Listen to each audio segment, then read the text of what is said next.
ஒரு எறும்பு என்ன பண்ணுதுன்னா, தன்னோட உணவுப் பொருள முதுகுல சுமந்துக்கிட்டு பாதையில போயிட்டே இருக்கு. போயிட்டே இருக்கும்போது ஒரு சிறு பிளவு அது கண்ணு முன்னாடி இருக்கு. அதால தாண்ட முடியல. அப்ப என்ன பண்ணுதுன்னா, முதுகுல இருக்க அந்த உணவுப் பொருள எடுத்து அந்த பிளவு மேல வச்சு, அது மேல ஏறி போயி அந்தாண்ட நின்னுட்டு, தன்னோட உணவுப் பொருள எடுத்துக்கிட்டு தன்னோட பாதைய தொடருது.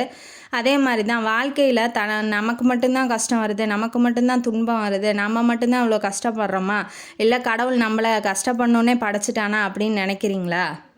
நம்மளோட சின்ன உயிரினமான எறும்பு கூட தன்னம்பிக்கையை இழக்காம அந்த பிளவை எப்படி தாண்டி போய் அந்தாண்ட தன்னோட பாதையை தொடரணும் அப்படிங்கிறது அதுக்கு இருக்கும்போது தன்னம்பிக்கை நமக்கு ஏன் இல்லாமல் போகுது? கடவுள் துன்பத்தை தரானா அந்த துன்பத்துலேருந்து எப்படி மீளலாம்? அந்த துன்பத்தை எப்படி பாலமாக பயன்படுத்தி நம்ம பாதையில் தொடர்ந்து முன்னேறி வெற்றி பெறலாம் அப்படிங்கிறத யோசிங்க. தன்னம்பிக்கையை இழக்காதீங்க. இந்த கதையும் காணொலியும் உங்களுக்கு பிடிச்சிருந்தா லைக் பண்ணுங்கள், ஷேர் பண்ணுங்கள், சப்ஸ்கிரைப் பண்ணுங்கள், கமெண்ட் பாக்ஸில் கமெண்ட் பண்ணுங்கள். நன்றி மக்களே.